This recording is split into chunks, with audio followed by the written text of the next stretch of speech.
Dia Guiv Golera Cordia August Foilte wrote, Welcome to be my guest with me, Mary Honan, on Lear Media TV, supporting the Samaritans, Limerick and Tipperary. And my very special guest today was born and raised in Zhuangzhou, China. She came to the United States in 1987 to seek freedom. She studied at Harvard and obtained her PhD in sociology. She has written about her experiences in China and her imprisonment for almost a year in solitary confinement. And she wrote about this in her book, Born American, A Chinese Woman's Dream of Liberty. And we would like at learmedia.tv to thank very sincerely Alice Butler Short for putting us in contact with this very exceptional lady.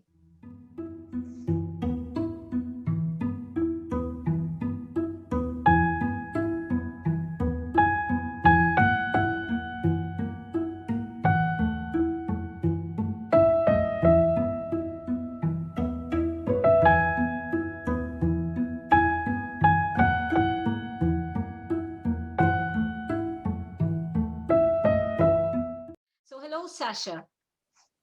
Hello, everybody. Very good to talk to you here. It's so happy. It's very good to talk to you too, Sasha. You're my first person to talk to me about living in what it was like living in China during the Cultural Revolution in China. Ah, I'm honored. Tell me, what was life like for you? Well, to sum up, not good, but how can I? Well, anyway, I was born in the 50s. So when the Cultural Revolution happened in 1966, I was 10 years old. And at that time, my family was already in trouble. So I was born in Guangzhou, a very big city, also known as Canton. But when I was 9, when I was attending 3rd grade, my family got into political trouble. And so I was sent to the countryside. When the Cultural Revolution happened, I was working in the countryside as a 10-year-old. Working? Mostly working and attending family, and not much school because, well, first, girls in the countryside, most of them attend only 3 or 4 years of school. And also I was sent to an area where I had no understanding of the language. And my textbooks in the big city was way past the local kids. So not much school. Isn't it strange for such a big country? Oh, you have such an amazing amount of languages, number one. Mm-hmm. But you would imagine that emphasis would really have been put on women's education and the importance of women's education. But you say that girls, very few girls went to very far in college. Is that right? Well, I was talking about in the 1960s. 1950s and 60s. 1960s, yes, that was the case, and especially in countryside. And also, for women's liberation, I know a lot of women's liberation, women's movement wants to idealize communist countries as treating women with equal rights, but that was not the case. Actually, even in the Soviet Union, even in Eastern Europe, a lot of women's liberation kind of talk was just a communist way to suppress your femininity and enslave women. So that's why even now, if you look at the old documentary or films of the Soviet or Eastern Europe women, revolutionary women, they're all kind of man-like. They don't have much femininity. That's how, well, I grew up in China. Were you all expected to conform to, I suppose, a certain visual ideal at growing up? You see quite a number of videos of Chinese women around that time, around the Cultural Revolution, all wearing uniforms or wearing no makeup or anything that was any outward sign of femininity. Makeup you never heard of. really never heard of makeup until perhaps after I came to the States. I never even heard of women wearing makeup. Wow. I didn't know what was that. And I still don't wear much makeup now because it wasn't considered very... Well, you're all right. I don't ever wear makeup. I've never worn it. Sometimes I wear lipstick if I think of it. That's about it. Yeah, I that's what I'm wearing. I wouldn't have the time. I just wouldn't be able to wash it off at night. I might be saying to myself, oh, I just need to sleep. I just need to sleep more than I need to wash this makeup off. So no, never bothered me. Well, it must have been a big, when you were growing up in China, what happened that you ended up in prison, in solitary confinement? Oh, yeah. Well, to cut the long story short, I was in the countryside, and later I was sent to work in a factory. I worked in the factory for 7 years, actually. When I was almost 18 that time, one day I walked out and saw somebody posted an article on the wall. The article accused the then Chinese, the authority, as fascist. They called feudal fascist regime. I totally, it talked to me. I said, oh, yeah, that's what I thought as well.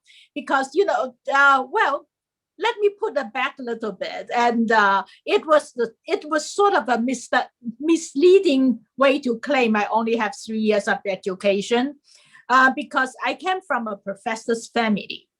So in 1966, Mao closed all schools in China, closed all college for 12 years, and the high school were all closed. So when schools were closed, if you came from a professor's family, you have access to knowledge and to books. You know how to read, you know the importance of books. So I read quite a lot at that time. So when I read the article posted on the wall, I said, hey, I want to know the author. So I went to find out the author. I met the authors, several authors, and befriended with them and joined them. And we formed a group to discuss the problems under communism, to discuss freedom and democracy. That's how everybody ends in jail. And how did they find you, Sasha? Oh, yeah, that was no secret in China. You have secret police everywhere. That's in every communist country. But look, let me give you one example. If there's some comparison, in Nazi Germany, every 2,000 Germans had one Gestapo. That was considered a police country. But under Eastern Europe, the communist Germany has every 6-8 citizen had one working for Stasi, secret police. Yeah, that's the same ratio in China. So you have no place to hide. Especially today, when you have all this modern technology monitoring system, you have no place to hide. Must have been terribly stifling. It must have been, you'd want to be very, very strong-minded to be able to do what you did, knowing the repercussions for getting caught. I'm just very stubborn. That's all, one thing. And second, in that time I was working in a factory and life did not mean much.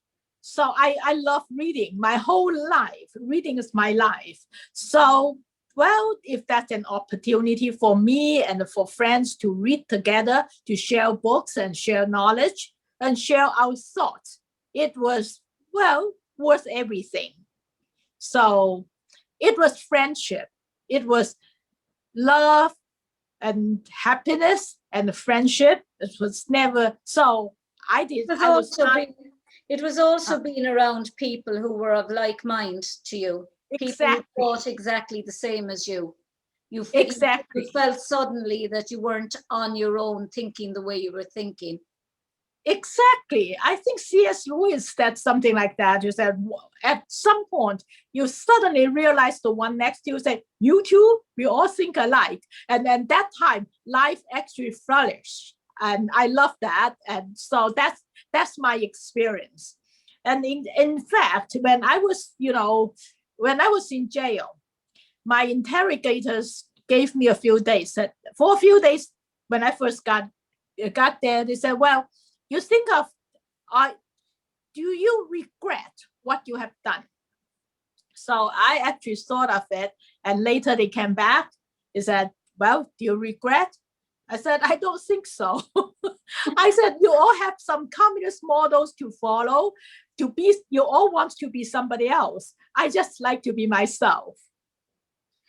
So of course they are very angry. Look, that must have been incredibly, well, either incredibly stupid, Sasha, or incredibly brave to actually turn to them. You're a petite woman, like myself.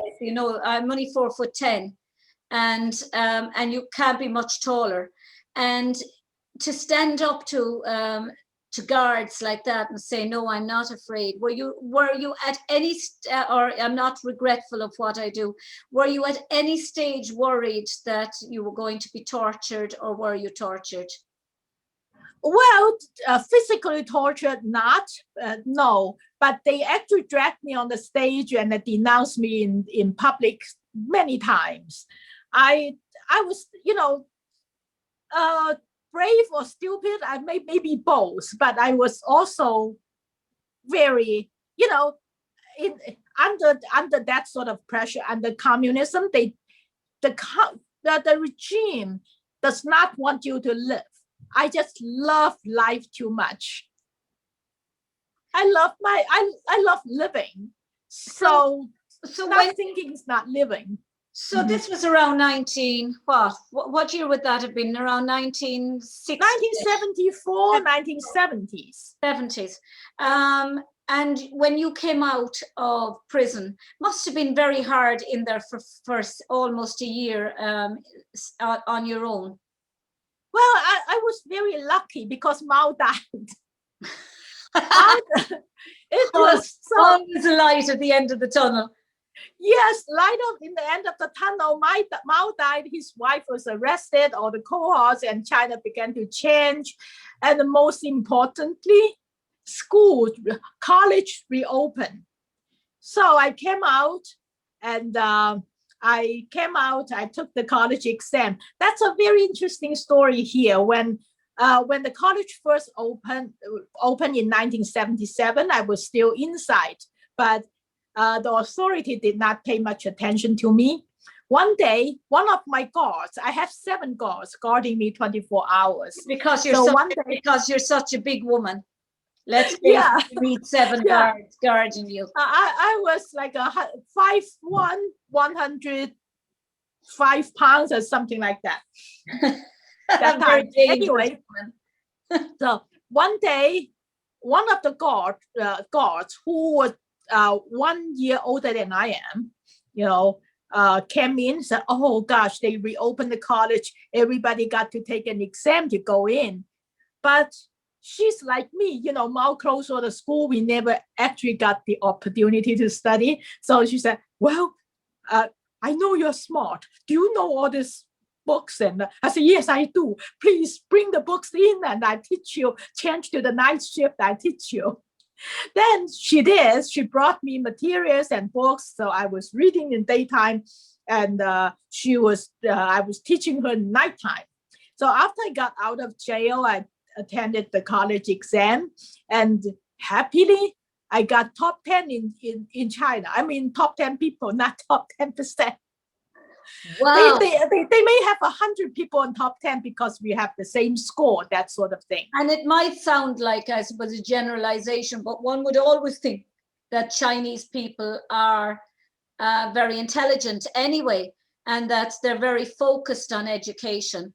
And to get the top 10 people in the country, in a country as big as China, that is an astonishing Actually, not really, because the Chinese exam is sort of a very old-fashioned.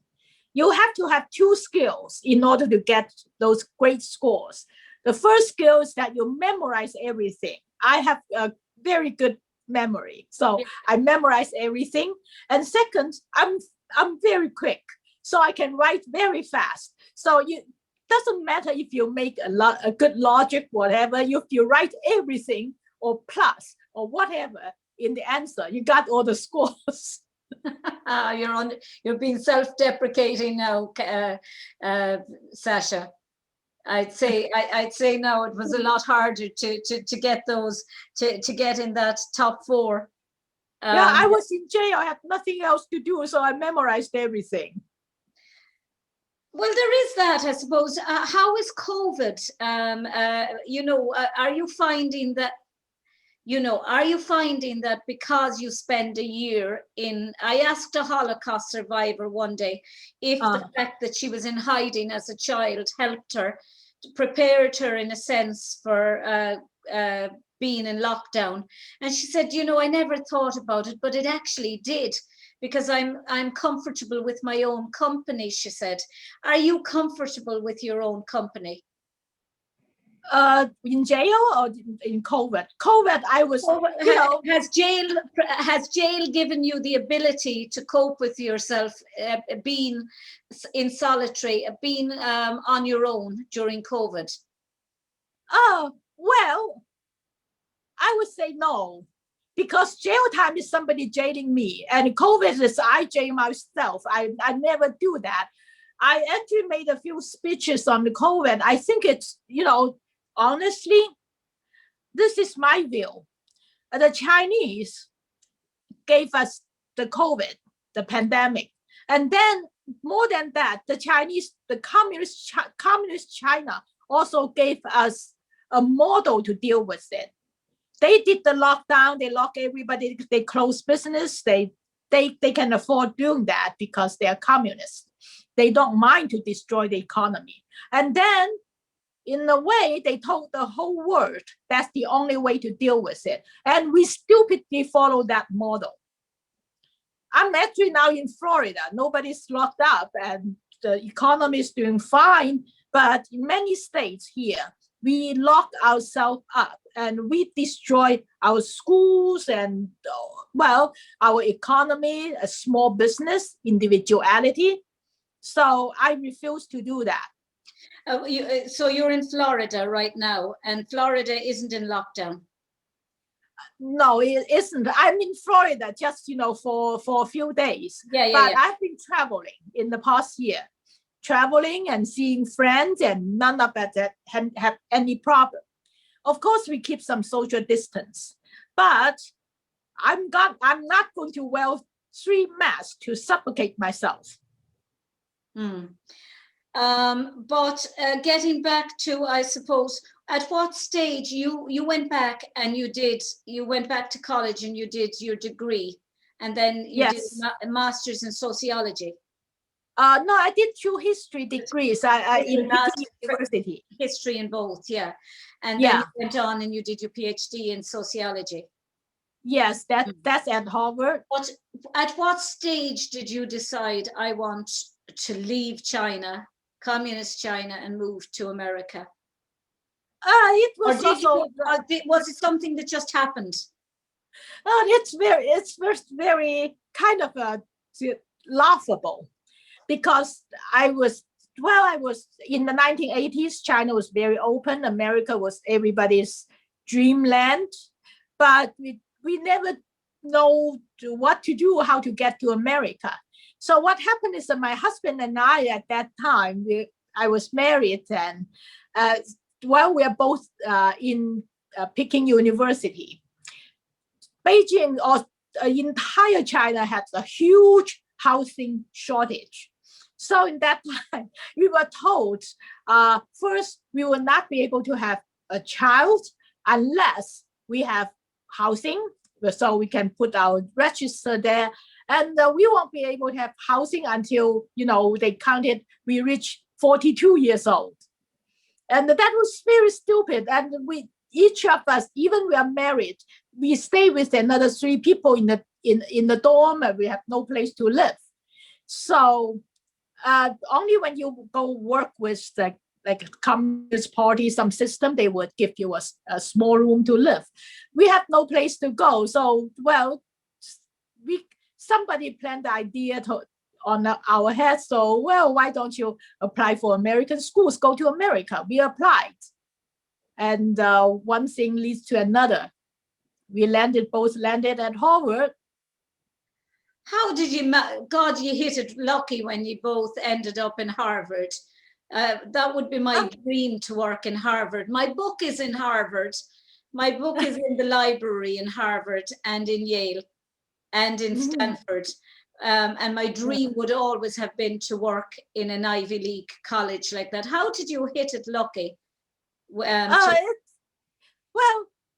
the problem is that had I know there are so many schools in America, I would apply for a lot of schools. But since in China, we had no idea what American education system was. So we applied. We came from Peking University, which is the best in China. So we know about Harvard, Yale, Columbia, Princeton, Berkeley. So we applied to all those schools. I actually got fellowship from 4 of them. So I picked Harvard to go. Otherwise, I may go to Columbia or Yale. It's a sad choice that you were given to choose between Yale, Stanford, Columbia, and Harvard. God, you had it difficult. Yeah, but that time, you see, one thing about my school is Peking University, the United States provides, because we had no money, absolutely no money. And I earned about $10 a month in China. So we could not even pay the basic application fee. $10 a month? Yes, that time. So what happened is that, well, in that time, United States began to recruit students from China. They speak, well, 1/3 of humanities and social sciences fellowships in the entire United States, 1/3 of them were given to graduates from my school. In China? In China, yes. So now there's a lot, I have thousands. But there's a lot to be said for the standard of education then in the colleges you went to, as such that you were in demand in the United States, that they thought at that time, yes. At that time. Yeah, because, Chinese colleges were closed for 12 years. And the Americans began to understand that, well, for 12 years, graduate young people to take those, Jesus Christ, very highly competitive exams, who actually passed and went to the top universities. They are the best and brightest in China. In China. Yeah, it was supposed to be. So you see, my classmate, my schoolmate at same year, same time, we have, like the current Chinese premier, well, it's a schoolmate. And the current, a lot of Chinese, well, also people in jail as well. But, when you decided, you and your former husband decided to actually up and move, and you chose Harvard, and you moved to Boston, is it?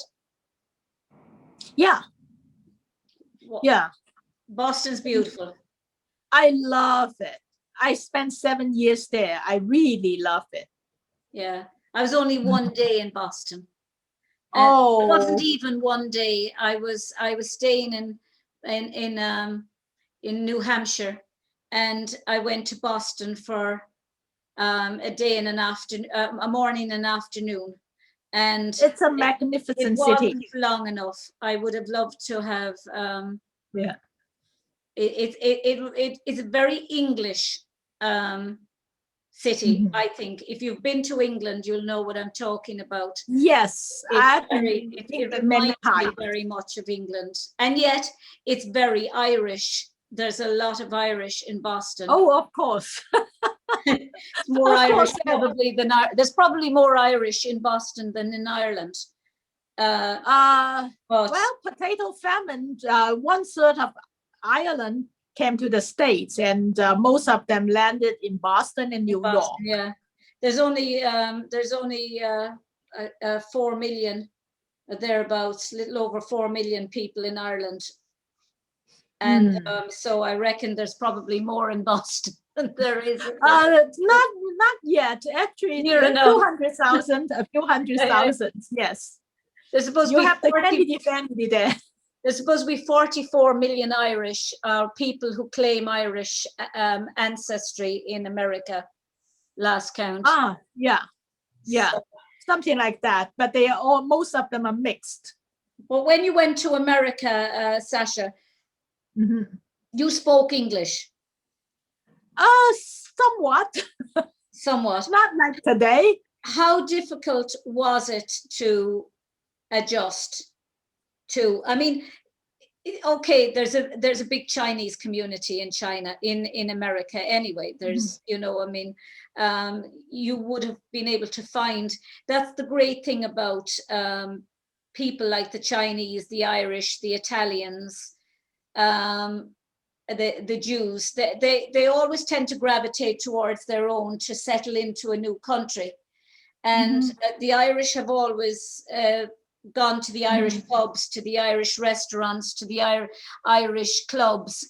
The Chinese have always gone around restaurants and stayed together and helped them to integrate. Did you find that you immediately went looking for people who were also Chinese, or did you immerse yourself straight away in America?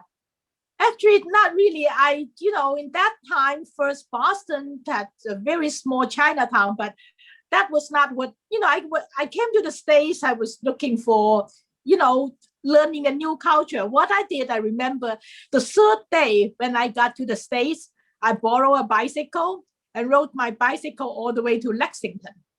Because I always said, well, when I was in China, I read so much about Lexington, the 76 revolution. So that was something, I learned very quickly. I learned how to drive, and I just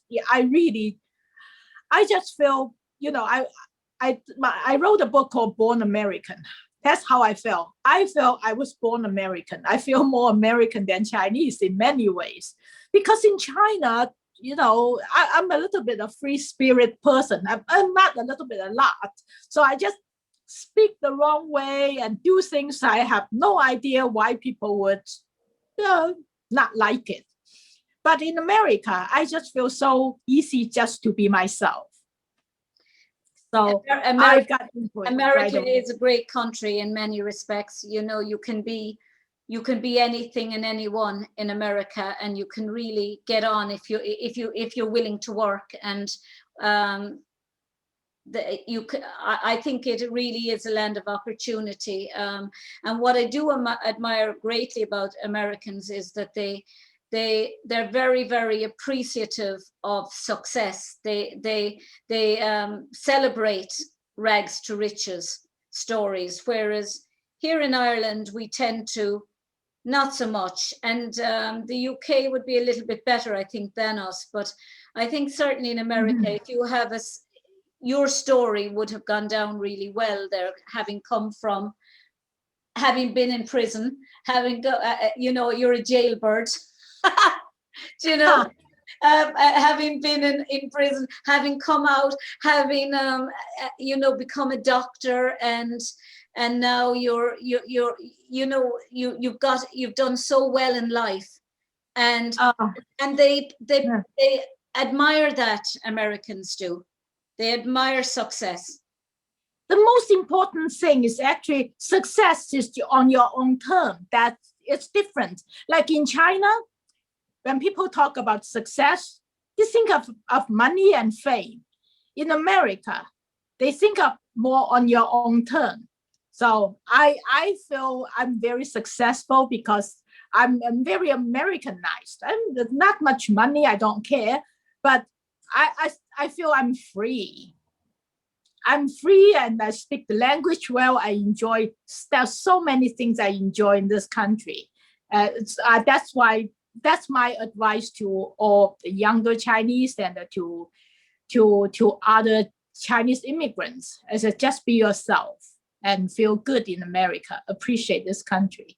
It's funny how many immigrants to a country can often become more indigenous, if you like, or more feel themselves more, like in your case, more American than even people born in America. You've embraced that side. My dad, when he came to Ireland, I think after a few years, when he went back to the UK, he used to be walking on the road thinking he was in Ireland, and the cars would stop. And my uncle would be pulling him off and saying, Cyril, you're not in Ireland now. They'll run you down. Because he had got into the Irish way of life, which in the 70s was very slow going, easy going, and people would actually, and they still do to an extent, stop if you were walking across the road, even if you didn't have the lights with you.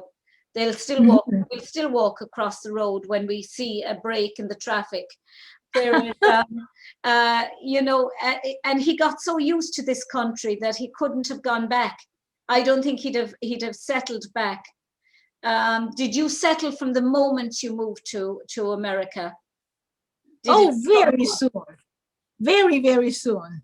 And the only thing I don't settle that much is my Chinese stomach. I cook a lot, and I still most of the time, if I cook, I always cook Chinese food. Isn't that amazing? Mm-hmm. You never settled with the pancakes. Occasionally it's fine, but not every day. Not a hamburger, pancake, and steak is not every day. From time to time, it's fine. And I have to have Chinese food.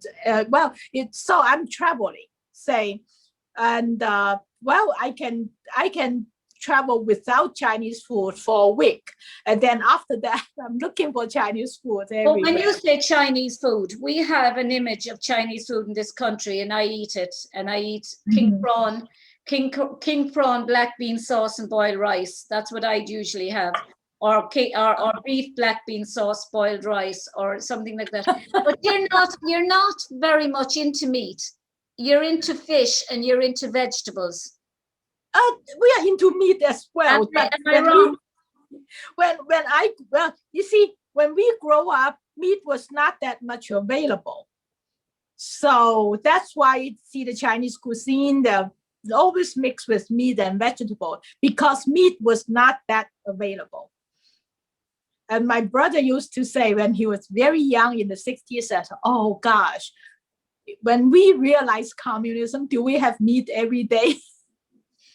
Was that something that was a real novelty to you when you went to America to try and come to terms with the big breakfasts that they have and all these syrups and pancakes and enormous. I mean, I went to America and I was just astonished at the steak that was put in front of me. I thought, oh, sweet mother of God, how am I going to get through this? I mean, I'd got a full week out of the steak that was on the plate. I couldn't. Of course. And I don't eat a breakfast. And then you get these pancakes piled up in front of you with syrup on them. I know. I'm 4'10". How do they expect me ever to get through that pancake? One pancake would be enough, maybe, even if that. Do you know? I know.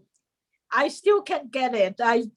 American meal, like 1/3 is enough for me usually.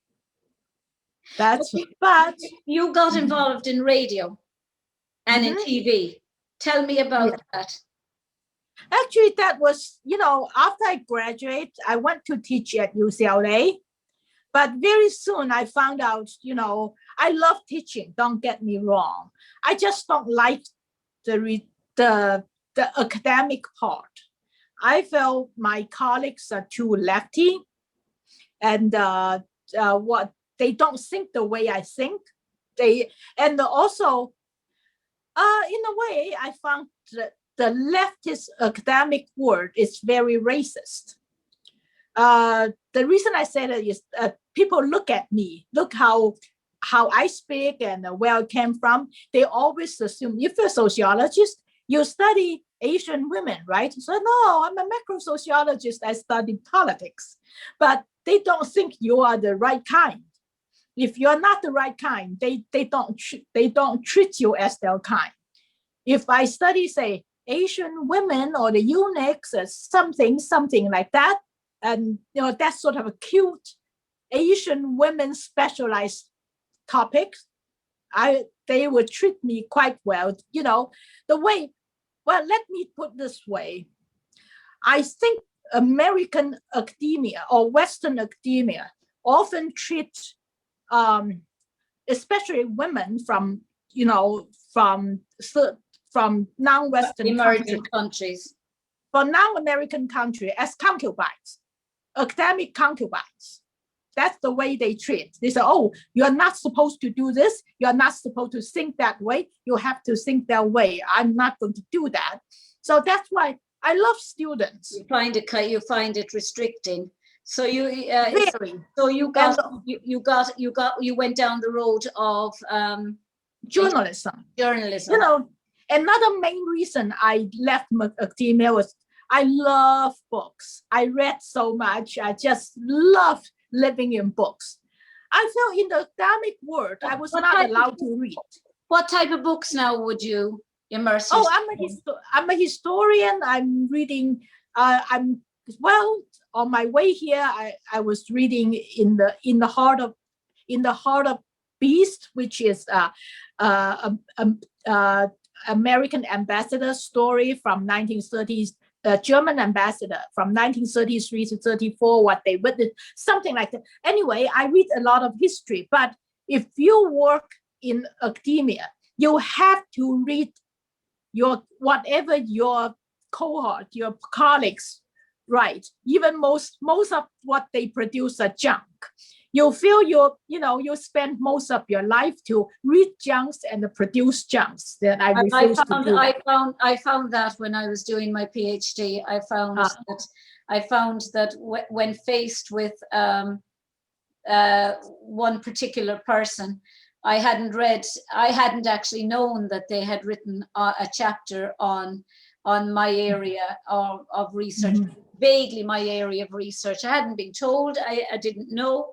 And I kind of felt like it went down like a lead balloon when I hadn't read their book. And I went to get the book afterwards and I was told, oh, you'd have to buy it. And it's in the library, but you can't take it out of the library. You can only leave it in the library. And if you want to read it outside, you have to buy it. And I thought,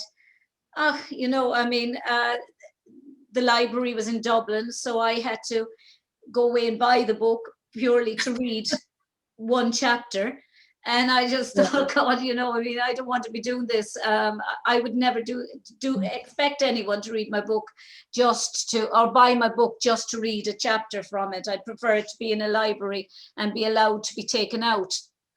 And so much from academic work were produced without much insight, with strict, conformity, let me put this way. And it's not very interesting. So I felt that staying in academia does deprive me of thinking and reading. So I guess I left. Yeah. And you went down the route of journalism. Yes, which I love. Isn't it funny? Uh-huh. Because you like talking to people. Yes. And I like talking. I also like listening to people. Yeah. And I'm the same. I love chatting to people, but I also like listening to their stories.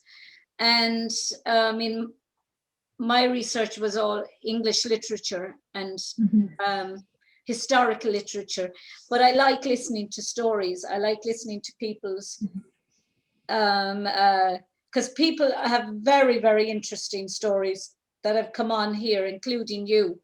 Do you know? I mean, I would never have understood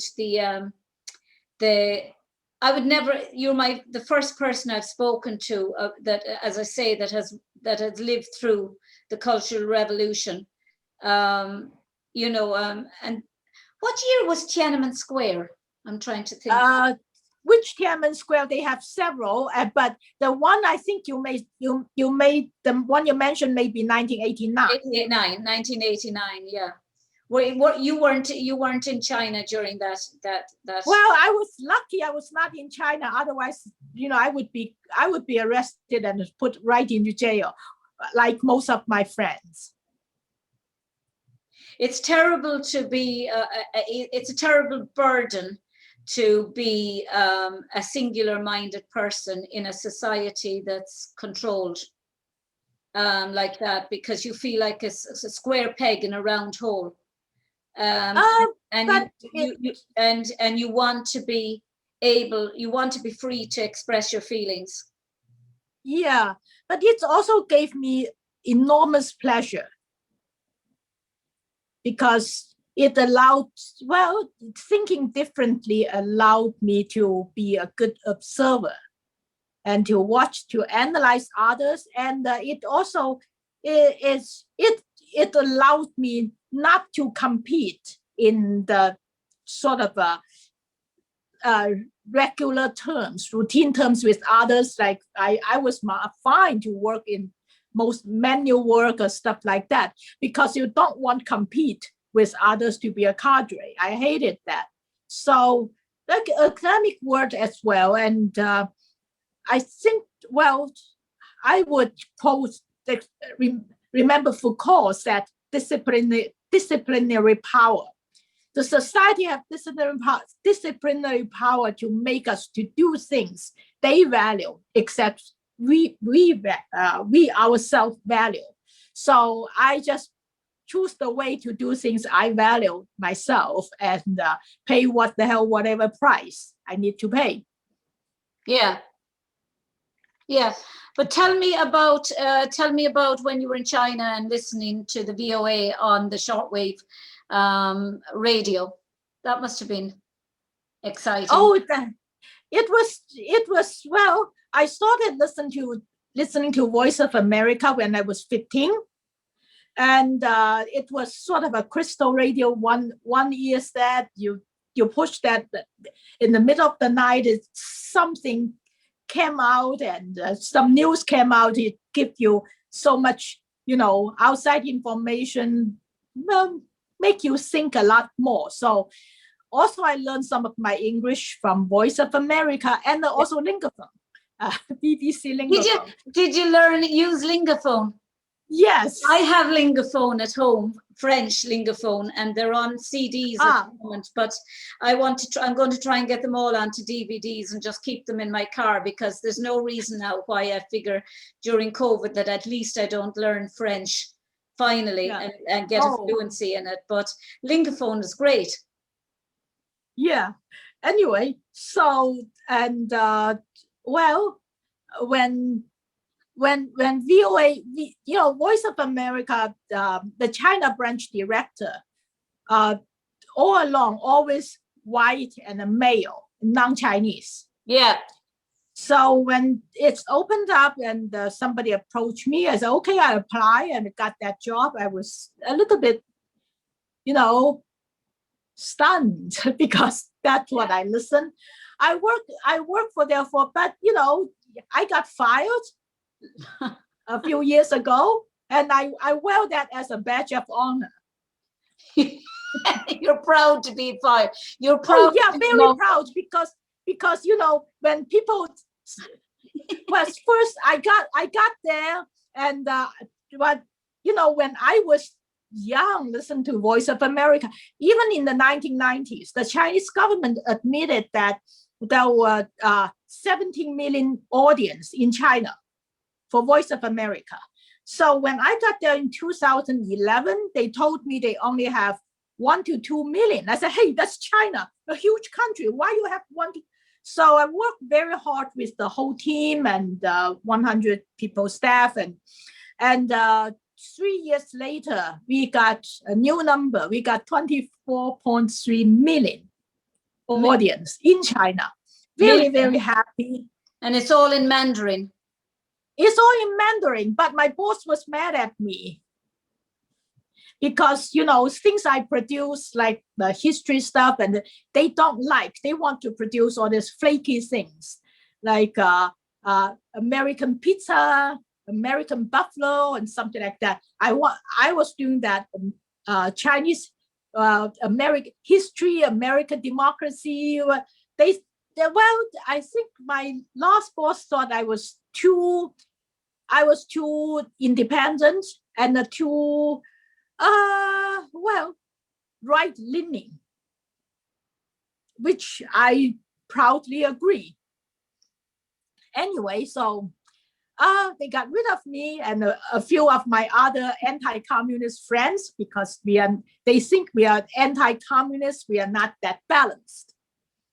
That's a big story. So when I got fired, New York Times, Washington Post, and LA Times, so whatever, all the papers, you know, reported the news. Of course, I screamed murder. But anyway, so well, we had a very good run. But you would hope that that it would become. You said once that you hoped it would be the most reliable source of Mandarin news all over the world. Not anymore. They destroyed it. Mm. They destroyed by, you know, you see, the problem is that my boss husband had a very huge business in China. My boss husband does hundreds of millions of dollars business in China every year. Okay. So naturally, of course, they never actually say that, but I understand naturally they don't want my anti-communist attitude to taint their business. It is very simple. Yeah. So you're very much a lone ranger. Oh yeah. So after that I started making a documentary film. I can send you a trailer. It's almost done. It's a 4.5-hour documentary film on the underground protest in communist countries. So how do in order to make that documentary, what did that entail for you to do? Because you obviously had to go underground yourself very much. Oh yeah, it's okay. That's easy, and I have people who support me. But I took, well, if had not been the COVID, the movie was done. Now, well, first I thought, you know, who overthrown communism? That's a very, you know, at least in Eastern Europe, that's a very good story, right? I came from the protest movement. I know about, you know, something. And so I assembled a team.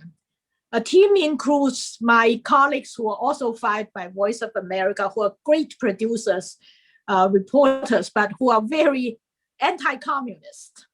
You've set up a little collegiality group of fired of ex-employees.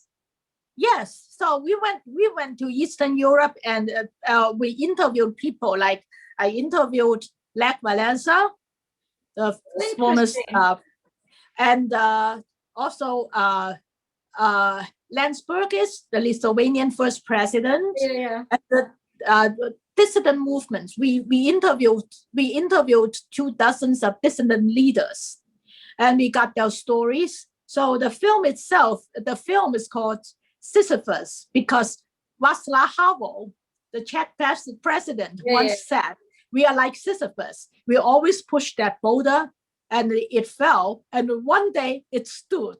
We succeeded, right? So I call them Sisyphus. These are heroes. So I'm making a story of all the heroes under communism who changed the 20th century. And well, first I thought it was a 2-hour documentary. Now it's a 5 episodes 4.5 hour documentary. 4 of the episodes are produced, and I'm working on the last one. So is it going to be Netflix, or will it be? Will you? Well, I'm working with the distributors, Netflix and Amazon, and anyway, whoever wants to work with me. PBS. Yeah. All these companies.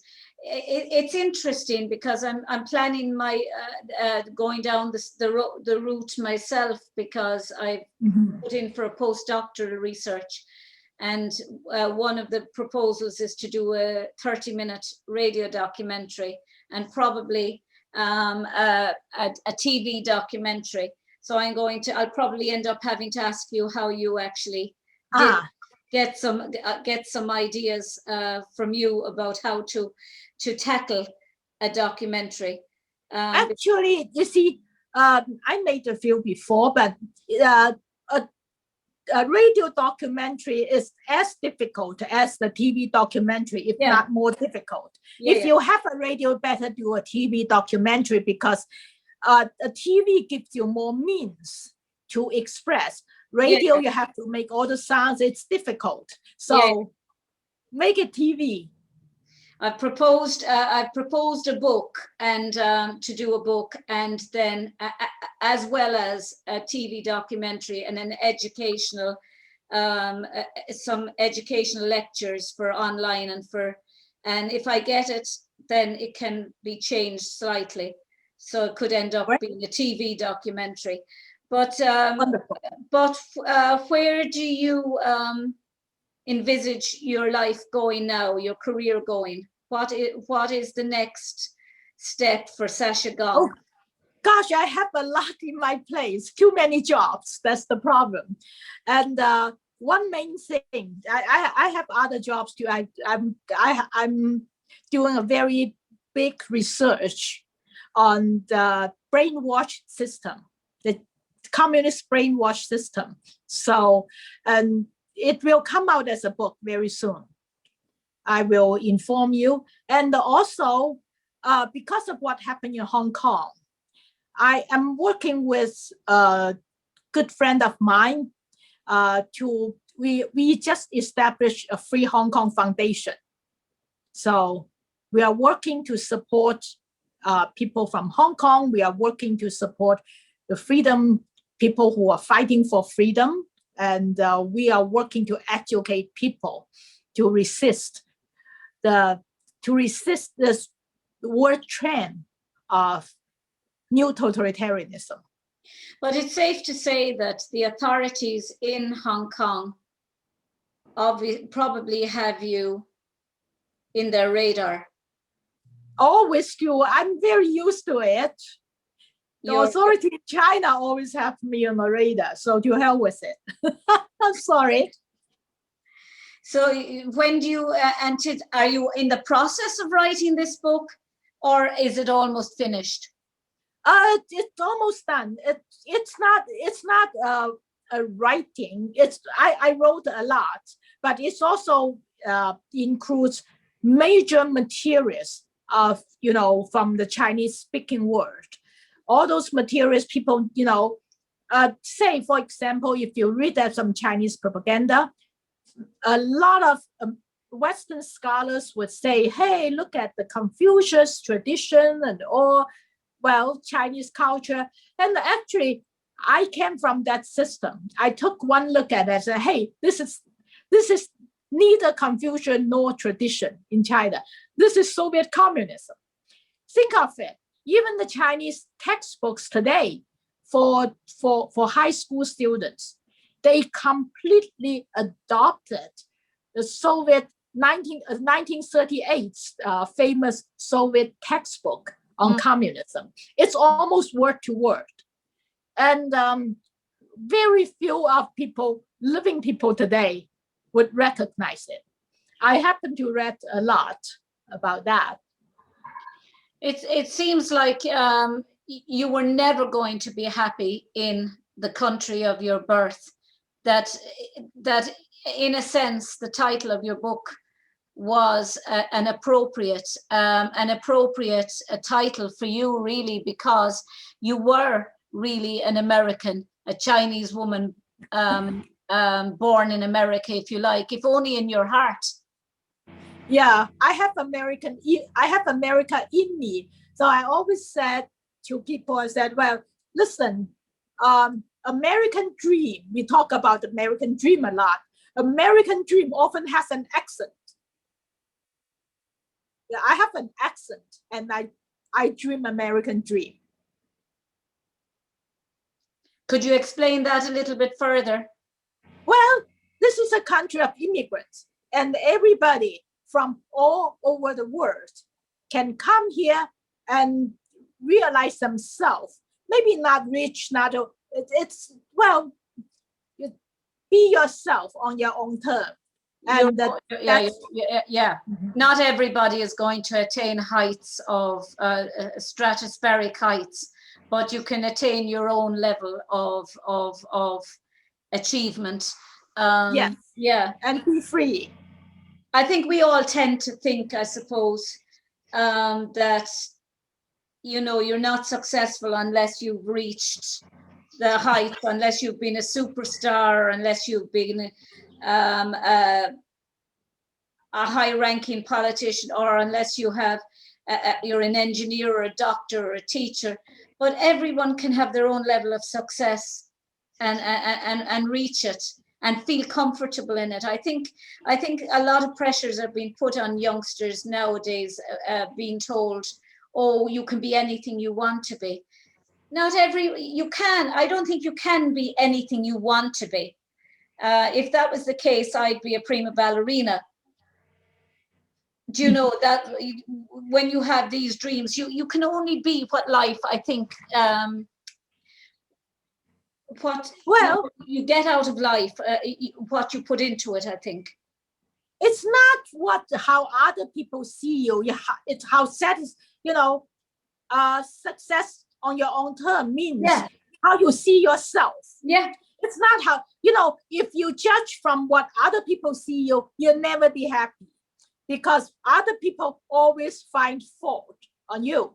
Even you are most successful and most famous, whatever, you won't be happy. You just settle with who you are, just be free. To me, just be free. You have to be comfortable in your own skin. Yeah, that's right. So right at this present moment now, you're in Florida. And what are you doing in Florida? Oh, I'm here to see my cousin, but I will go attending CPAC in a few days. Yeah. So that's the American Conservative Action Conference, the convention. I go there. So you're completely engrossed in everything to do with American life. Is there ever a dull moment for you? Do you ever sit back and think, no, I'll take a day off now and I'll just sit down and do nothing? Or is your mind always racing? Are you always doing something? If I'm not thinking, I'm reading or writing. Reading is very comforting to me. Or I guess as long as I'm living, I will be busy. Not busy. Well, I'll be active. I love to be active. Yeah, you strike me as an active person. Now, Sasha, just imagine you decide, and I'm sure you've been back to China on many occasions, and you continue to go back to China. No, I can't go back to China. They won't give me a visa. That's what I was wondering. Have you been back, and do you go back? Obviously, no. Yes, actually, I have been back. When times. 2004, I went to work as AFL-CIO's China hand. And for a few years, I was allowed to go to China. But after I entered Voice of America, my visa application was denied. And I'm not going to try now. Well, aren't you lucky that it was just denied and that you weren't actually over there, not allowed back, not allowed out of the country? Well, no, I'm an American citizen. I guess they just don't want me to go back. They've said to hell with her. She can stay in America now. Yeah, but I go to Europe quite a lot. Have you ever been to Ireland? Ireland is a few countries I've never been to. The farthest I went was Scotland. Well, so I should go. I should go. We're not too unlike Scotland. We have that cold, that the same weather in this country. We have the same weather as they have in Scotland. So if you liked Scotland or you found it cold, you'll find it's maybe not as cold as Scotland, but it's the same. We're the same people. We're Celts. Okay, so I go and take it. I think I may go in the summer when you are not so cold. And you'll have to look us up and come into the station, please God. By then we're in level 5 lockdown. We're in the highest level of lockdown, and so we're basically we're not allowed move past 5 kilometers. Oh, well, anyway, one day this will end. And it will end, and we'll all be happy again. And we'll all forget that this, but you will have to send me your book. Okay, I will. So I can read it. And well, Sasha, thank you so very much for being my guest. Oh, you're very welcome. I really enjoy it. I did too. I was speaking to my guest today, Dr. Sasha Gong, originally from how do you pronounce it again? Guangzhou in China, but now living in the United States, and too many occupations and too many career changes for me to limit them all to this woman, limit this woman to them, because she is just a flibberty gibbet, as they say, moving from career to career, and it'll never end. I doubt it'll end for you, Sasha. I'd say you'll pick up another career and another career and another career as you go along. That's fun. Yeah, that's a lot of fun, and life should be fun. And life is for, I've been a bit like you. I've had every kind of job, and it'll continue because I like learning new things. Yeah. So, Sasha, thank you. Thank you. Shindera Leshan Clor. That's the end of the show for today. Until the next time, Lacuna of Day, Bawalam Tugaler, Chiacona, Sonis Agus Gro, Agus Gadeshik Sloan. Sloan, bye. Bye.